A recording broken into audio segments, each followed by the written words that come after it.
on Homeland Security Today.us/DOD. United States Special Operation Commander warned of evolving threats to United States. Now, it was warning that groups would conduct sophisticated attacks against the U.S. homeland with sophisticated technology. And they stated that weaponized drones that are basically regular commercial drones are now being armed and also used for surveillance missions inside of the United States. The admiral warned that adversaries are now adapting within weeks, leveraging technology. All the specific groups that they mentioned that are doing this will be listed right here in the video.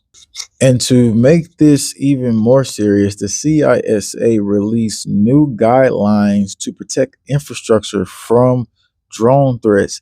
That came out right during that period when all this was talked about. What are the three priorities in this, though? These new guidelines from Cybersecurity Infrastructure Security Agency will help critical infrastructure owners and operators protect against unmanned aircraft systems, the agency said. So what we have here is the CISA, which is the Cyber Security Infrastructure Agency, essentially saying that most UAS activity is not really that harmful. But now we have to address security gaps, and we got to make sure that the ones that are harmful, that we can detect the threat. But these ain't just any steps.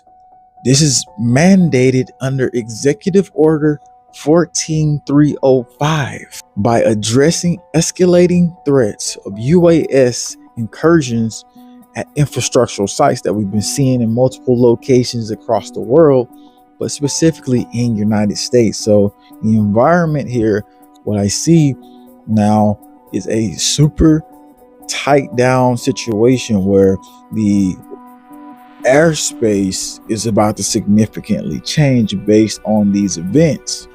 That executive order I was talking about is called Restoring American Airspace Sovereignty.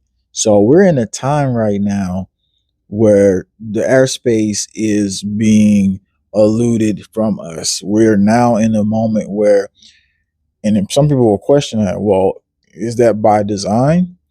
And others will say, well, we need this situation happen. We need our airspace to be protected in these moments. Either way, either side the field you're on, our society is about to change at large because now we're entering this era that we've seen as a pivotal shift in order to shift the entire laws and just how America can even operate.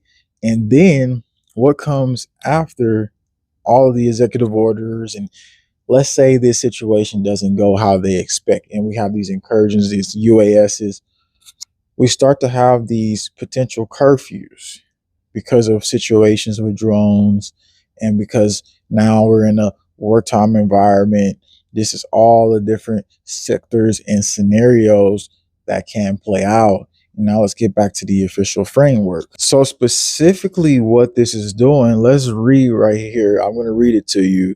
CISA Executive Assistant Director for Infrastructure Security said, these guys provide critical infrastructure owners and operators with meaningful insight and information and resources to fortify their security posture, enabling them to address UAS threats to public gatherings and critical infrastructure. Therefore, we're talking large scale events. Homeland Security's warning, along with CISA, is basically something that, what do you think about it?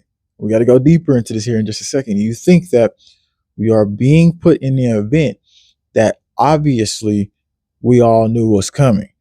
Or secondly, do you think that this is necessary to protect us? All right, you gotta hear this part right here, because it's like, the 2025 DHS Homeland Threat Assessment highlights ongoing UAS threats. We continue to observe concerning UAS activity over sensitive critical infrastructure. which could interfere with regular facility operators, disrupt emergency response, or authorize flight operations, and provide intelligence to malign actors. We currently have no information suggesting using drones in attack planning, but in some instances, domestic organizations have considered using UAS to conduct intelligence collection, to drop explosives and other items on U.S. critical infrastructure for disruption purposes, and to endanger takeoffs and landings at airports via the mere presence of UAS. So if they currently have no information suggesting this, why tell us?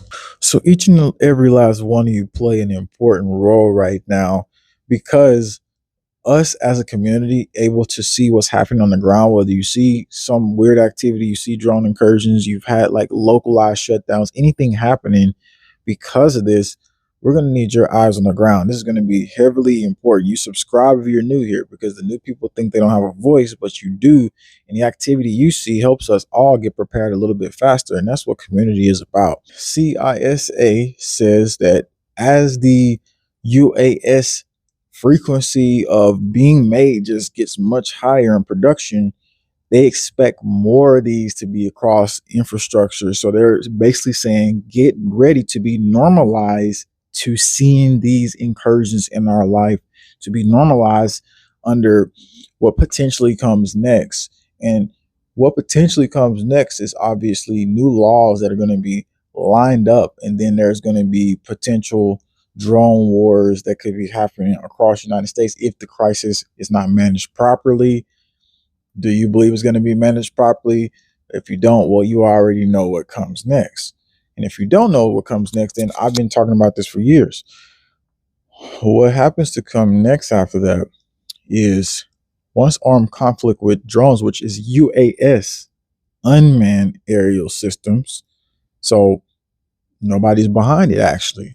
Therefore, whenever damage is done, they don't need to pretend that, oh, we need to be protected because there's open season for that drone because nobody's in there. See what I'm saying? So as this happens, the air systems are going to become widely probably closed, like airports. And we've seen this already happen in other locations across the world where these incursions came in. They had to close the airspace. So knowing that the airspace could potentially start to become more closed, we were kind of in a pre-event before seeing things happening that would occur. And this is now the cycle of where we're going. And here's what's coming next, or here's what the military is already doing to prepare for this that you don't even know about. So with this coming, the U.S. Army is to advance air to water technology. What is this? Let's go into a Homeland Preparedness news today. The U.S. Army Engineer Research Development Center and Florida-based Genesis Systems, Genesis, a technology company, so they're recreating it all from the beginning. The Genesis, because they want to make it biblical. Advancing Water, Food, and Energy Solutions recently signed a multi-year agreement to advance low-energy air-to-water technologies that support resilient mobile water systems for military and humanitarian use. Now, what is the goal here? Now, they want to change the way the water supply is because of population growth, because of the changing climate, the infrastructure, which we just talked about, contributing to water scarcity. Global demand for water could exceed up to 40% by 2030.